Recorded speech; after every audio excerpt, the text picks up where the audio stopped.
do that.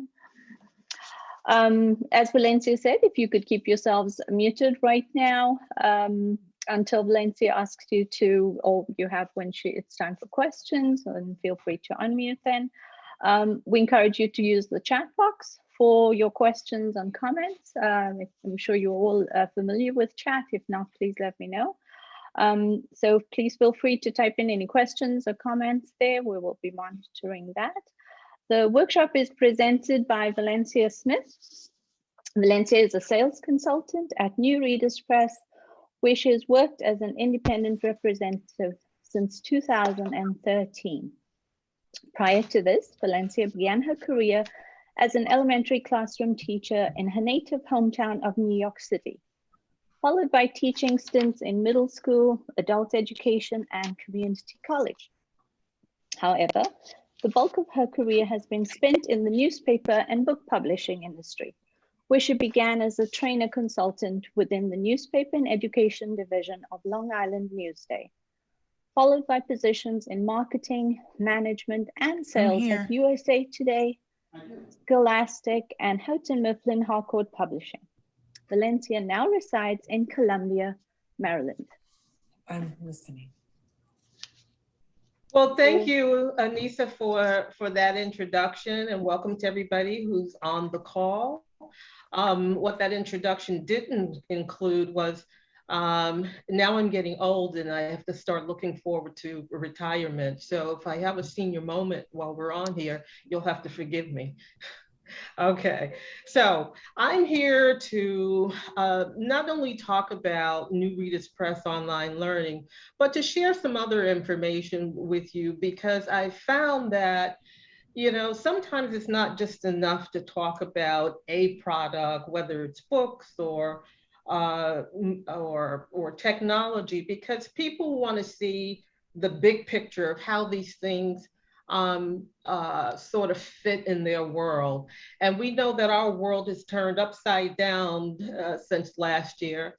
And we used to look a little something like this. Would you agree?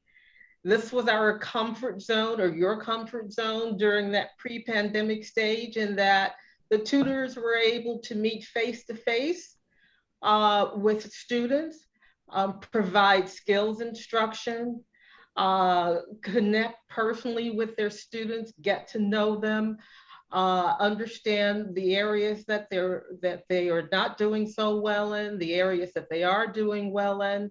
And then suddenly we went from that to more what? Personalized learning.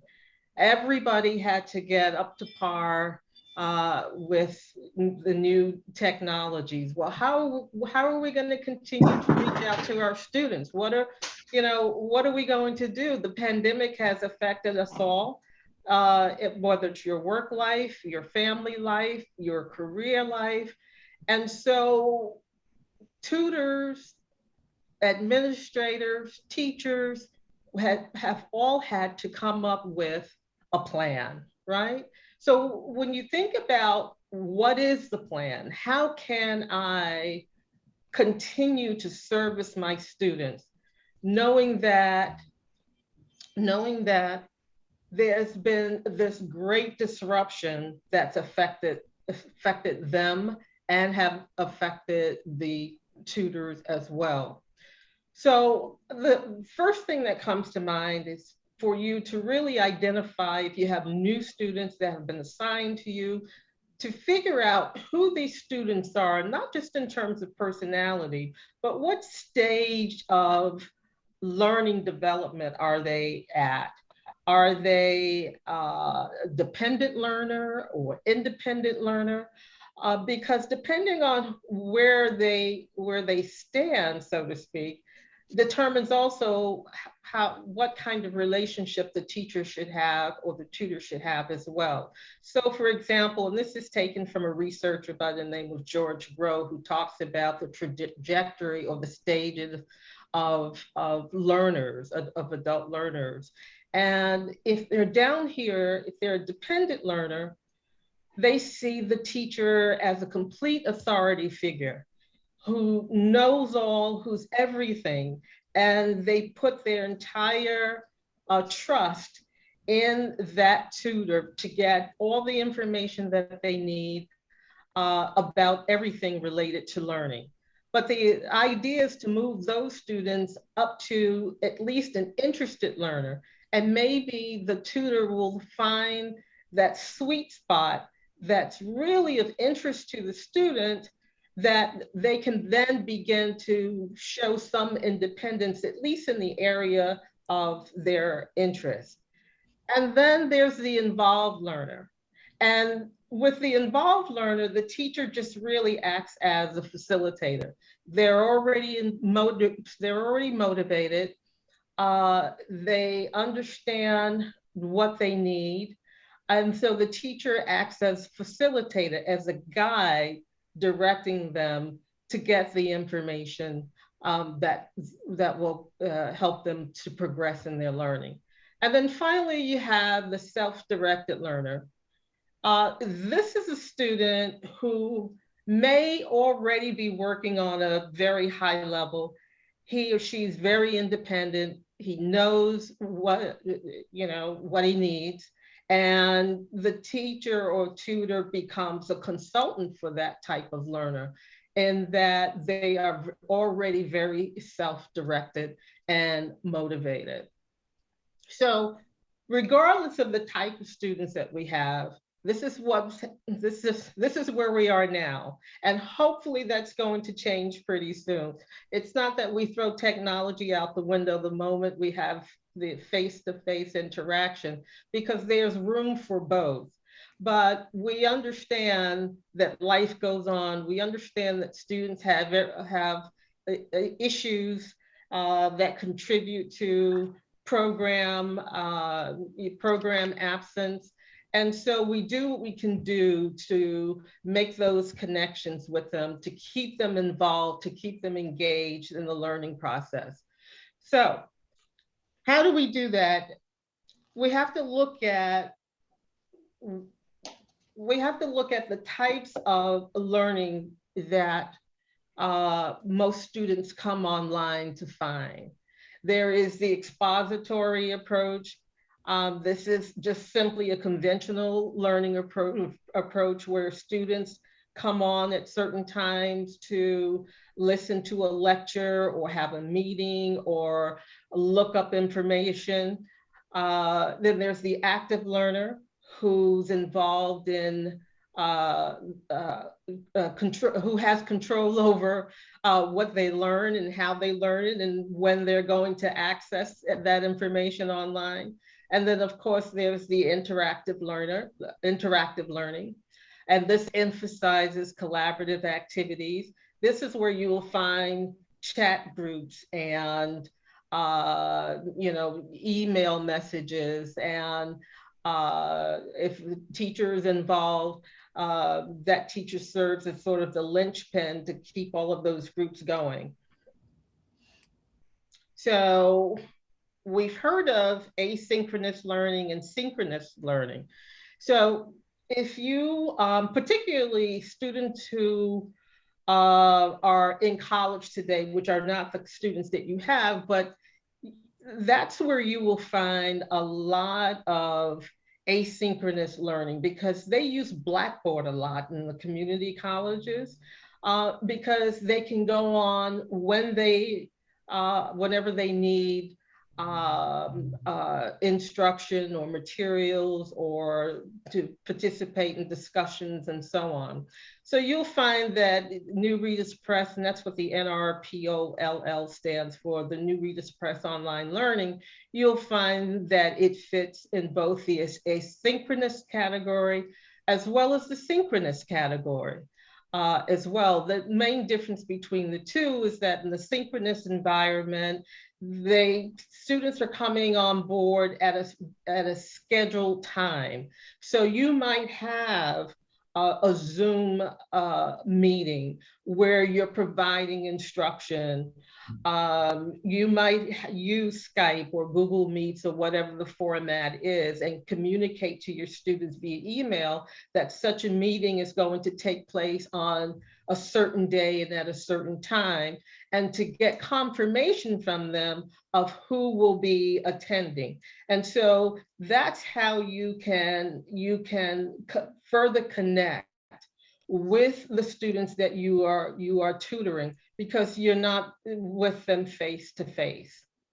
How many of you, just by show of hands, let's see if the hand, oh, we don't have a hand piece on here, but you might want to just put it in the chat. How many of you are already using Zoom to conduct lessons now? And Anissa, you can check to see how many are. Yes. Who, yeah.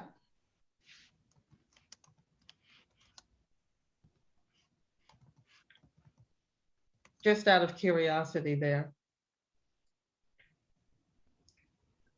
Quite a few. Okay. So once a student acclimates himself with his computer or phone, and these days we know that all students can afford laptops or desktop computers, and so they're doing a lot of what we call binge learning, right, on their phones. And so any digital platform that you use, whether it's New Readers Press Online Learning or anything else, you want to make sure that there is an app that they can install on their phone, so that they can use that if they don't have a laptop or computer at home. So what are some of what's the criteria? What are some of the strategies you should be involved in? I would always begin with assessment. So whatever platform you're using, make sure that there is an assessment component of it, because how else can you determine their strengths and weakness if you don't have sort of a basis from which to plan for instruction. So most platforms have some kind of pre-test or diagnostic built into the program. And that's something that you always want to take advantage of. Provide instruction based on the need. What is the need based on that pre-test and the individual information that a student shares with the tutor? What about pacing? We know that this is kind of where things sort of fall through the cracks sometimes, because students have, lives as well, whether, they're working or not working, or have babysitting problems, or whatever it is. You want to, going back to that growth chart, that chart that showed the dependent student all the way up to the independent student. If it is a very dependent student, you want to introduce no more than one skill per session, because one skill in itself, there are offshoots of that skill that would be plenty of information for a student functioning at a low level. And then again, of course, the higher the student skills are, the more you can introduce. Practice. Does the online community have an area where you can practice the skill, not just when you're working on the lesson, but what can you do once you're off the computer? Is there something that you can do, pencil and paper? Is there something that you can send to the tutor? Is there something that students can send to the tutor showing the homework that they've done? Can you find that in the program that you're looking at, or is it strictly via email? I hope that made sense to you. So what I'm going to do now is go into a live version of New Readers Press Online Learning, because it encompasses some of those strategies and builds an online community that you can take advantage of. The way that the platform, well, let me just put it this way. It has not only pre-HSE course skills courses, which is what we're focused on, and which the majority of you who have the program, this is what was provided for you. Nothing over here. I know in New Jersey, it's mostly Hse, correct? Anissa, you can answer that question. Yeah. It's mostly Hse. Okay. We are using Task actually, Valencia. You're using Task, okay. And it varies from state to state, because ever since the test changed in 2014, many states decided that they no longer wanted to go with the GED. And so you'll find a mixed bag all over the country, in New York, in New Jersey, here in Maryland, and Washington, DC. But that you don't have to worry about right now, because these courses, Hse, Task, and GED, these are for students who are functioning above the 8th grade level. The Pre-Hse core skills course are, sort of hits that sweet spot between a 6th and 8th grade level. And for those of you who just came on board,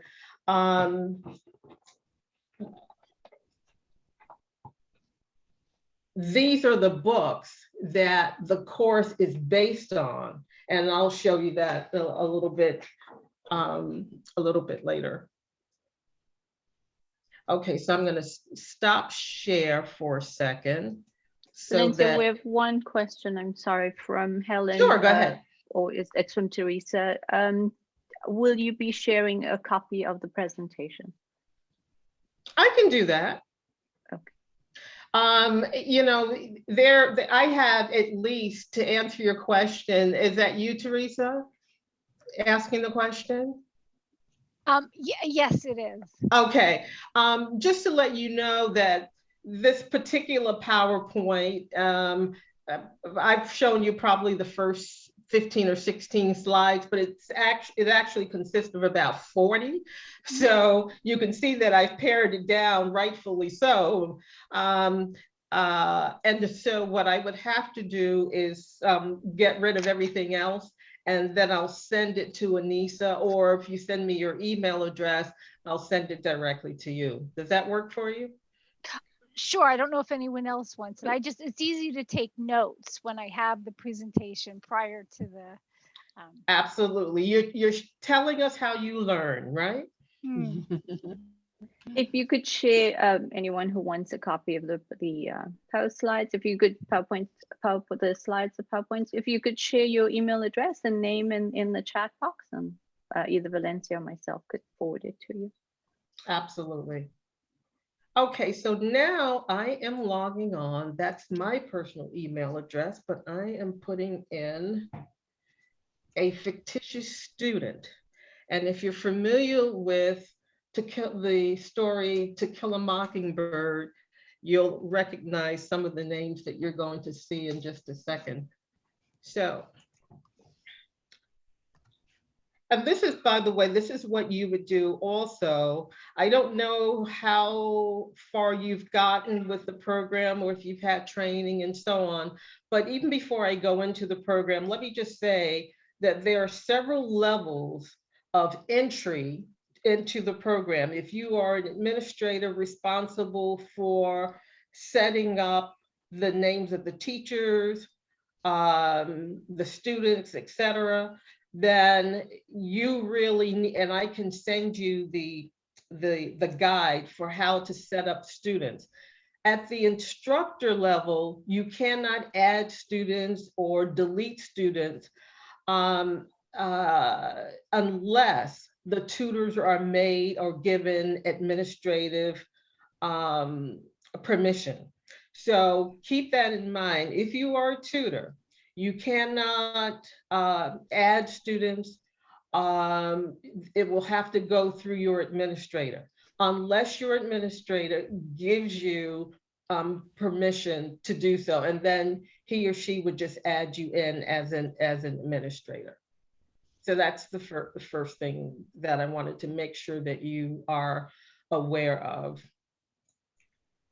So what I'm doing right now is entering at the student level.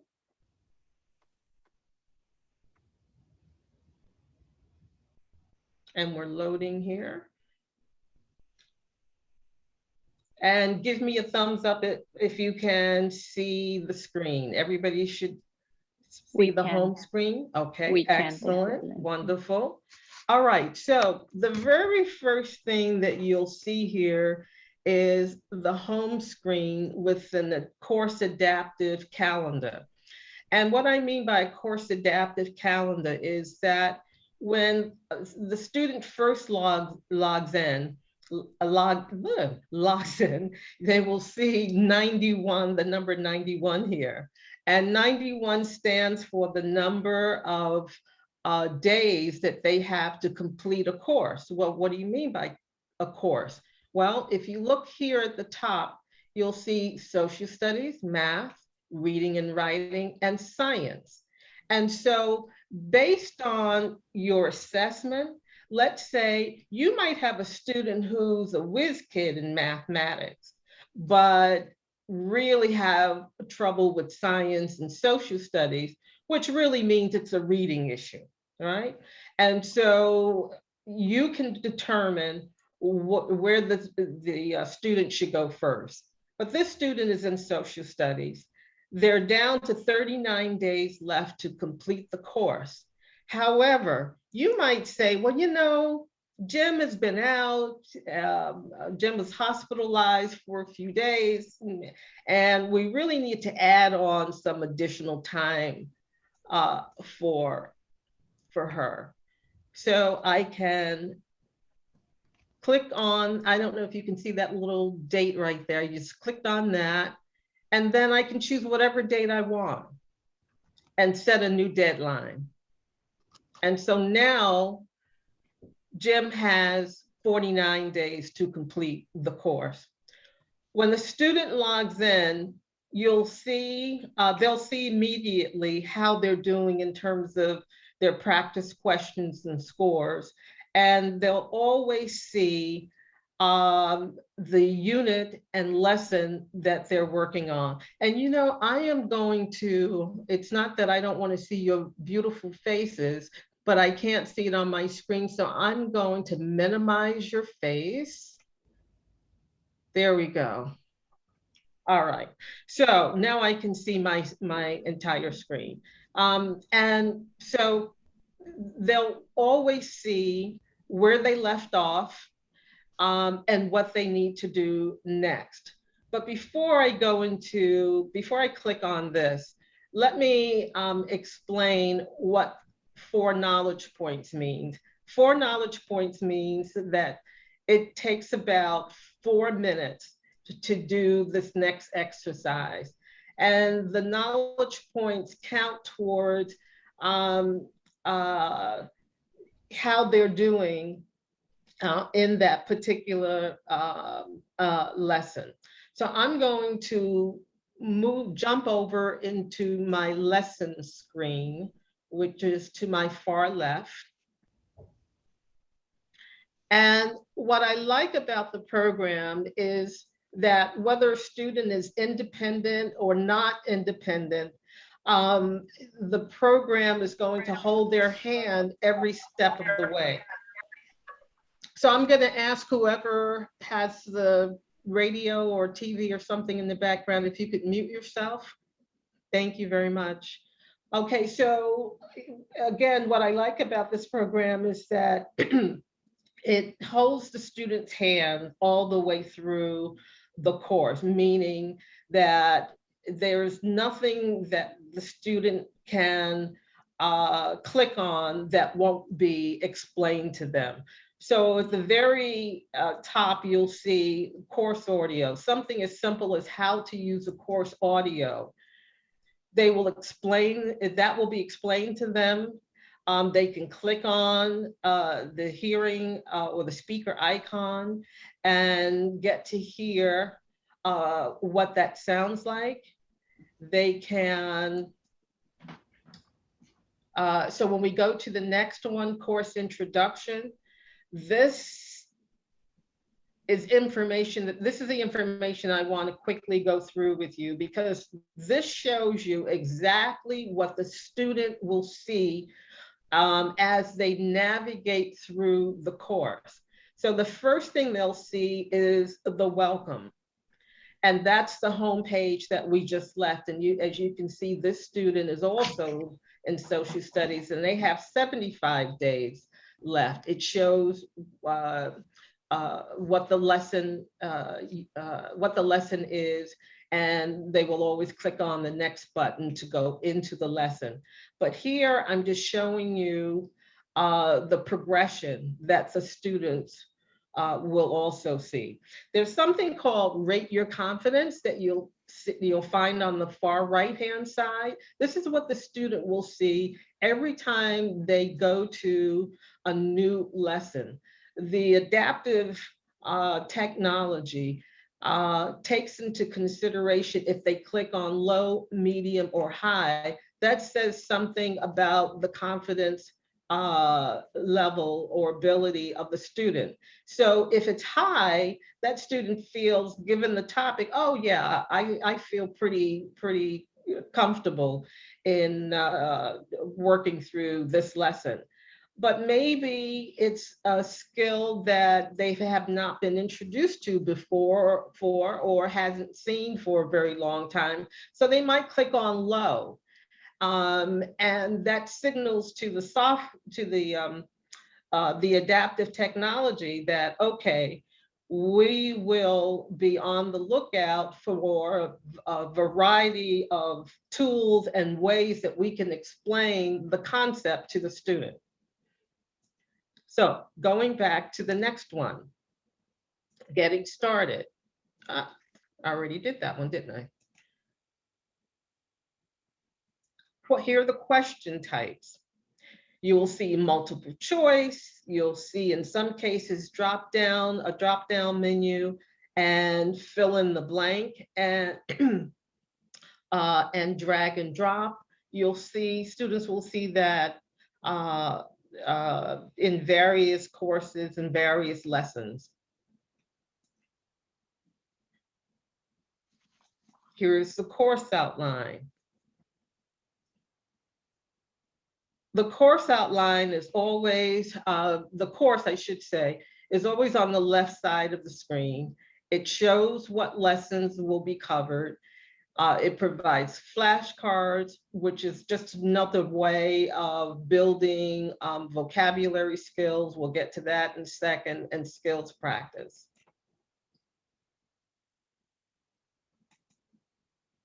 Speaking of practice, students will be guided through the lesson every step of the way. So if they're not sure of an answer, or if they need to go back and review a skill, it will present the information in a different way the next time they encounter it.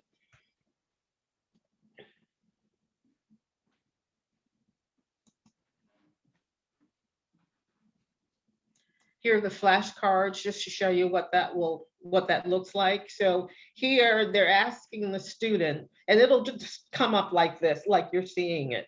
It's okay, well, what's a compass rose? And what's different about this is, yes, it gives the students an explanation or definition of the word or words, but then it will also ask them, well, did you get it partly right? Yes or no. And the platform will once again observe how many they're getting incorrectly, the partial and the yes, and that will determine if they're going to see these flashcards come up again in a different lesson, because we know that people don't learn vocabulary words in isolation. You don't see a word one time and then forget about it. You're not going to see it again anywhere else in the course. that would not be a good way of providing instruction for students. It must be scaffold. They've got to encounter that word over and over again in different contexts, as some of you know. Okay, so going back to the lessons list, then there's something called checking your progress. And here you'll find a dashboard that will show the number of questions taken, the number of answers, the time the students spent in a session. There is a unit review at the end of each unit. And by the way, each unit has about anywhere from 6 to 8 lessons. So at the end of, let's say it's an eighth lesson, there will be a unit review that will test everything that they've learned in 1 through 8, lessons 1 through 8. Okay, if in your review report, you come across items that, well, let me show that to you in another place so that we can see it live. I'll come back to that. There are tools built into the program, such as a sketch pad, calculator. Of course, these things come in particularly handy when they're doing mathematics. There are also highlighters that look like they're kind of whited out here. So I don't know if you can see them, but you know, it's sort of like the equivalent of having a yellow marker or highlighter pen. You know, one of the most difficult things, and I've seen this at the community college, is to get students to take notes.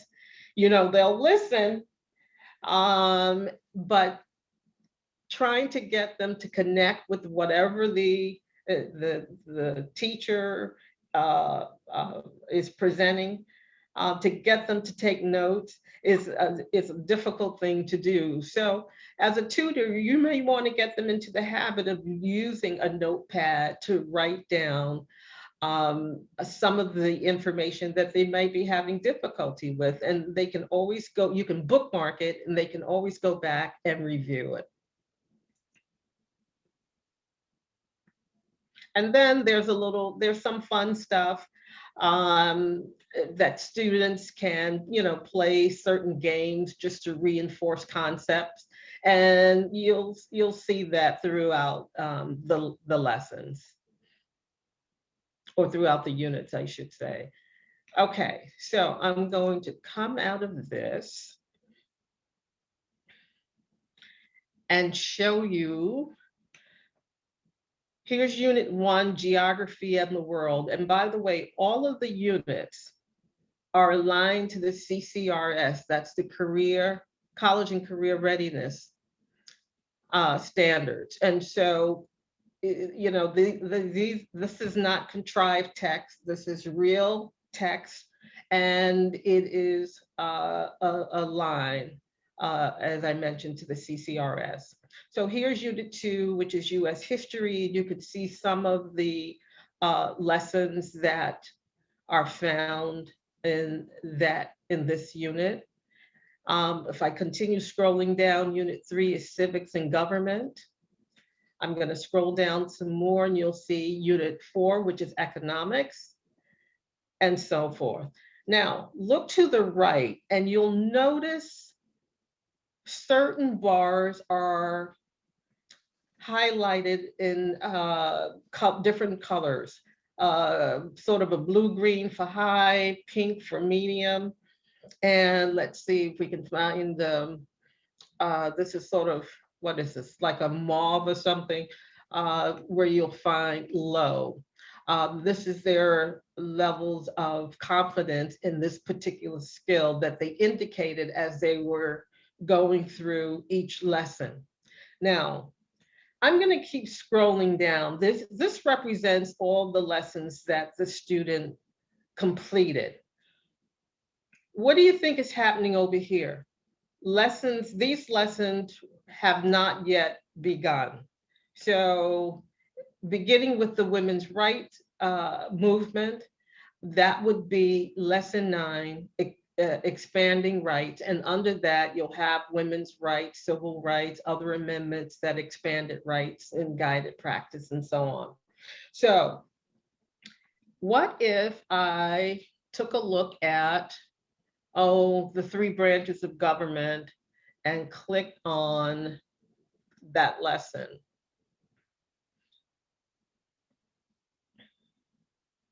This will show you what it looks like in terms of building that background knowledge. Very often there is a skills tip that might be either an audio or visual that's built into the program to help the student understand the concept. So I'm going to go back out of this to practice. Here, you'll see how many questions were complete, how many were correct, what the percentages that the student got correct. So let's look at this, for example. Out of 5 questions, the student only got 1 correct. So this is an indicator to me as a tutor, okay, I need to work with the student on, let's say it's map skills. In this particular question, it says, what kind of map is shown? Physical map, political map, resource map, or historical map?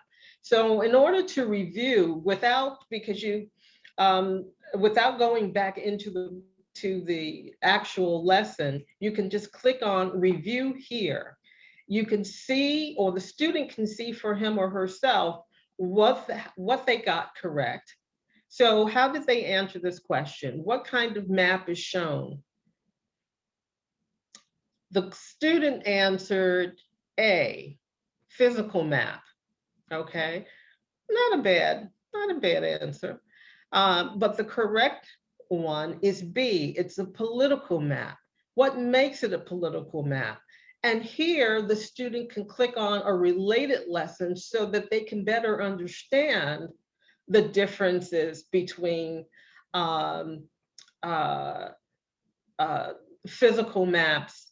Did I click on the right thing? Yes. In this case, to see a physical map. And usually there's a graph of some kind that's shown. The students, confidence level was high, but apparently they were,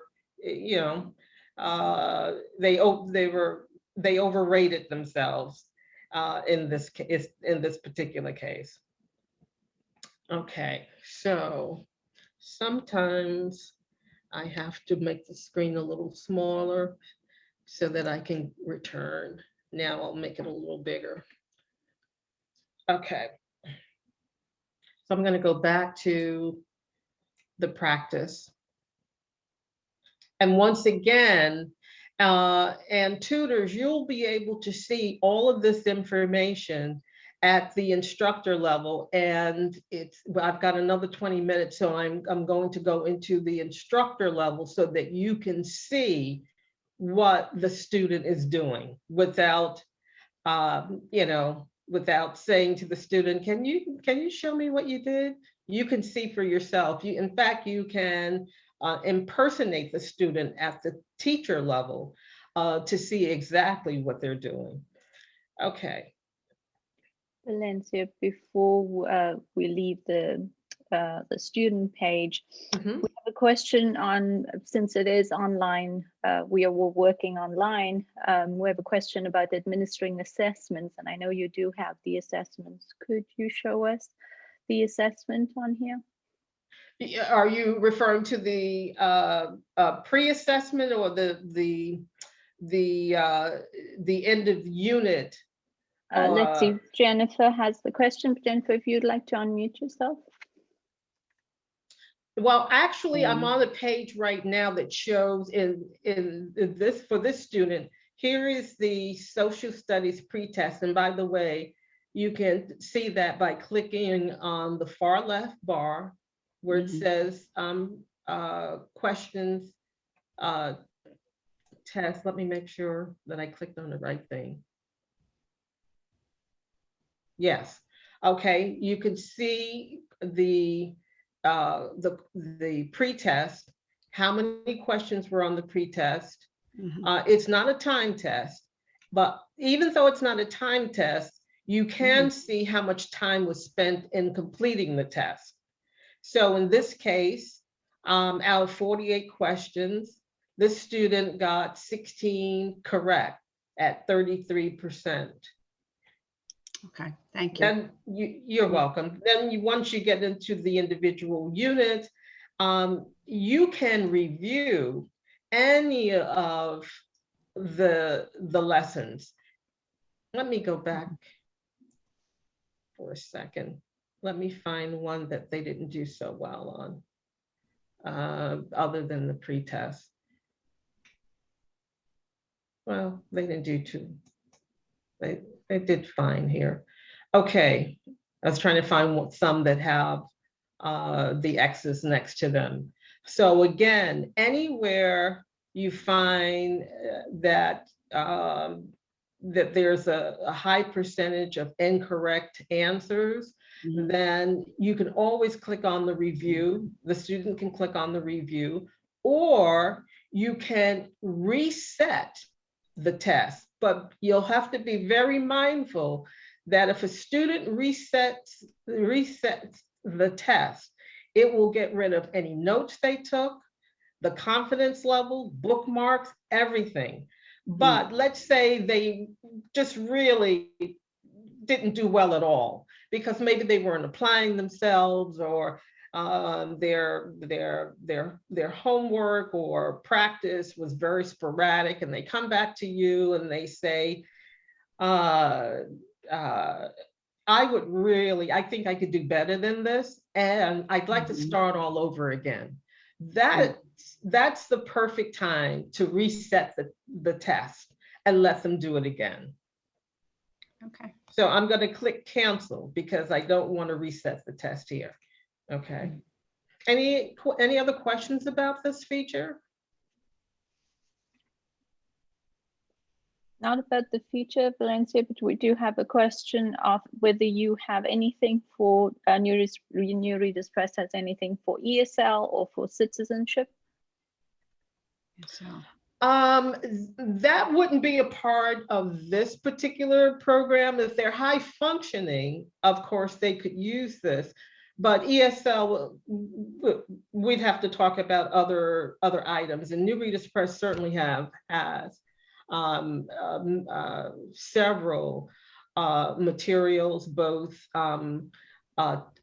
digital platform. We have a partner called Voxy, and it is specifically intended for ESL learners, especially working ESL learners, because it's contextualized. Everything that they see in that program relates to some aspect of the workforce. So if they're in retail or the restaurant business, they can actually get many of their lessons pertaining to that and the vocabulary that they need in order to succeed in the workforce. So that's a different story, but do feel free to send me an email, and I'll put my email address up on the PowerPoint slide at the end. And feel free to just send me an email and say, you know, I'd like to schedule a time to see that, to see Voxy, and we'll take it from there, because this is an entirely different program. Okay. Any other questions? We have Okay. one more, also not related, but Ridgewood Library has a subscription to News for You online. Does this give them access to NRP OLL? No. Again, an entirely different animal. Okay. So I'm going to click on home. And just to kind of give you an idea, once again, of how a student might complete a lesson. This one is on citizenship. In your hands, my fellow citizens, more than mine, will rest the final success or failure of our course. Since this country was founded, each generation of Americans has been summoned to give testimony to its national loyalty. The graves of young Americans who answered the call to service surround the globe. And so, my fellow Americans, ask not what your country can do for you, ask what you can do for your country. And I think we all know that that's from President John F. Kennedy. So what will the student do? The student will look at the question here. Based on this passage, President Kennedy says one of the responsibilities of American citizens is to, and it tells them to select one, answer the call of service or give testimony to their family loyalty. So let's click on answer the call of service. So we're going to confirm that answer because a student might say, oh, I shouldn't have clicked on that. Let me go back and click on this one. Now I'm going to click confirm. And as you know, that answer is incorrect. So I may, or you as a tutor might suggest to them, let's learn a little bit more about that. And you can click on a review and it will provide more information about the topic, and the topic happens to be on citizenship.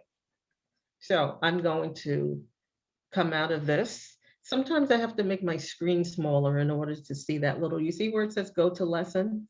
That's how I come out of this box. Okay, but I'm going to make it a little bigger again so you can see the screen, or maybe it's just me because, you know, my vision is a horror story. So I need things as big as possible. Okay, so I'm going to come out of this screen. I'm going to stop sharing for a second and take you to, oh, you know what? I did the unthinkable. I did not log out. And this is something you always want to impress upon your students, to please log out first. Okay. So I am going to log in as Boo Radley. Okay, boo@citizens.com.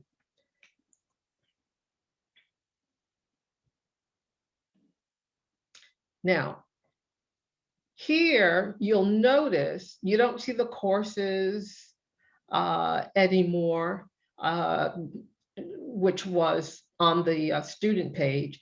Now at the instructor level, you'll notice the curriculums page, which simply means that here are the teachers and here are the courses that are assigned to them. So Mr. Radley teaches social studies. Other teachers teach science. There I am teaching social studies and math. And if you remember, I mentioned that only a supervisor or administrator can assign instructors. This is where that can be done at I'm sorry, I take that back because I'm not on the administrative level. I'm on the instructor level. The instructor level cannot assign other instructors on this page. They can assign students. So if I'm looking for a name, I can just click into this box and it'll pull up whatever I'm looking for. Instructor Resources is an interesting page. And by the way, I'm going over quite a bit, and I know that in the average presentation, you can only absorb but so much.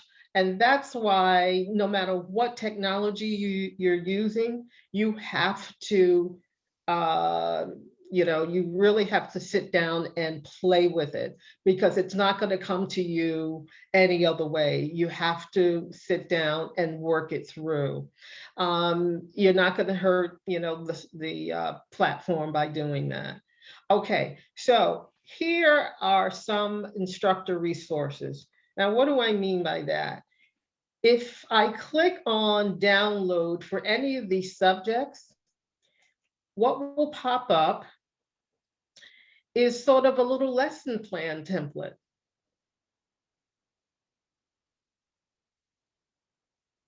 My computer's a little slow here. And I actually filled one in if I can find it.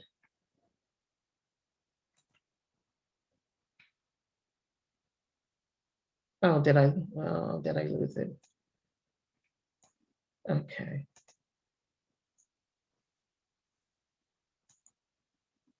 In the interest of time, it's on my hard drive, but just know that I saved it onto my hard drive. You can actually print this out, and you can share this with your student if you want. If they're having a particular issue, like the one that I was going to pull up, it was a lesson all about fractions and activities or homework assignment that I wanted a student to do, you know, take a measuring tape or ruler or yardstick at home and, you know, measure, you know, two items, compare them or convert them into a fraction. It was a whole, you know, big sort of lesson plan. So that's just one way. You don't have to do this, but I just want you to know that it's there. Also, when students complete a course, like let's say they complete an entire math course, then this is what you want to give them. The certificate of completion, and it makes them feel good, like they've accomplished something. And so this is built into the course. And as you can see, it gives the subject, it gives them congratulations, and then you can sign this yourself. You can print this out, sign it and date it, and give it to your student. And that goes a long way to boost their confidence. So I'm going to close that. There's a message center. Come on, computer. And to think I had Verizon here a few weeks ago giving me the high-speed bandwidth. So much for that. All right, I'm looking at the clock. We're almost out of time, but I do want to show you student report. So here's that Jim Finch that we were just looking at. Just by clicking on Jim Finch's name, it'll tell me the last time they were on the using the course. Here's the date right here. If I want to analyze, take a look at what they've done, I can click on Analyze. And once I do that, it'll show me progress. It'll show me strengths and weaknesses so that I'll know what to do with that student, because maybe there's an activity I want to do outside of the computer to help him or her. So it will give me an indicator that either I need more time to study, almost ready, or ready to advance to the next. And you have this for every lesson covered. Now, I want to go up very quickly to something called Impersonate. And when I click on Impersonate, and this is the last major thing that I'm going to talk about in the interest of time, I only have 5 minutes.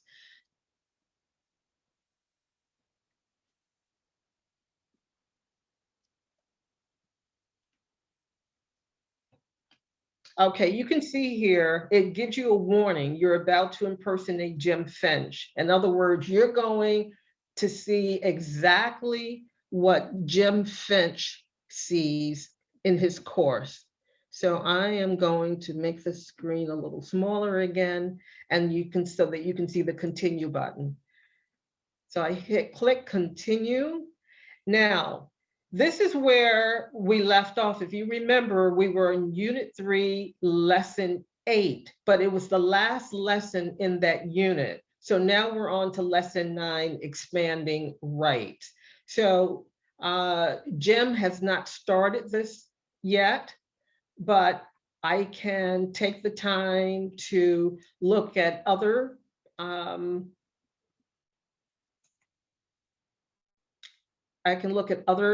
areas that he's completed or she's completed. I can click on climate and weather, for example, and see which questions they got wrong, which ones they got right. And it's always important to emphasize the things that they did right. They hear enough about what they've done wrong, right? Okay, here are the tests I can look at.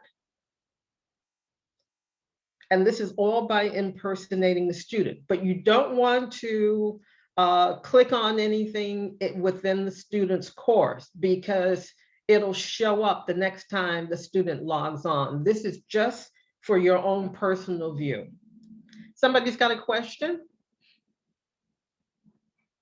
No, we had questions just again regarding ESL and Okay, citizenship courses. So I just mentioned they can contact you. but no new email questions. you. Okay, No so I'm new going to stop share and put up my information. I know I gave you a lot. Let's see here. Where's my little PowerPoint slide? And while Valencia is putting that up, just a reminder that before you leave, if you could all, I will be putting the evaluation form in the chat. If you could all please fill that out before leaving the workshop. Back to you.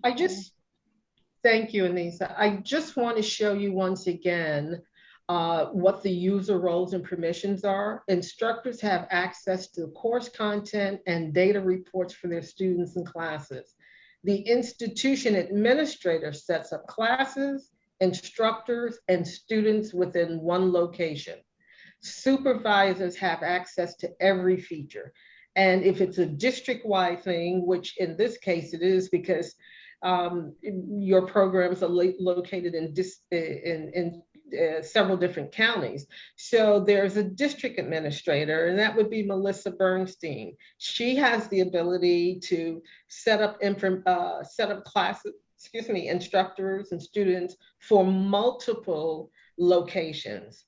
So she's assigned as a district administrator, but an administrator at the local office can make an instructor an administrator mainly so that they can have access to add students. The reason that the instructors don't have the capability of doing that at their level is because the supervisors and administrators understand what licenses they have. And if the instructors, unbeknownst to them, start adding in a lot of other students, you could very well blow the number of licenses that you have. So that's why that ability is in the hands of the administrator. Make sense?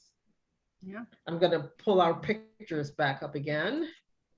Okay, there we are. I can see everybody.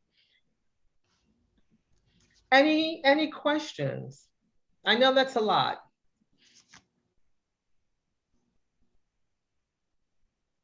How are you feeling there, Jennifer? Good, thanks. I appreciate all your time. Yeah. Okay. Okay, Anissa, I'll let you take it from here. I thank you very much for attending my session, and I hope that you go back and bury your head into the program and point and click and just browse through the whole thing and feel, very comfortable about it. If you have any questions, feel free to shoot me an email or give me a call. So speaking of that, here's my information. And so Anissa, I turn it over to you. Thank you. Thank you so much, Valencia. Thank you for this great presentation. We have Valencia's contact information there, and also in the chat, I've added the evaluation form. So before leaving, if you could please click on that link and fill that out, that would be great. Thank you.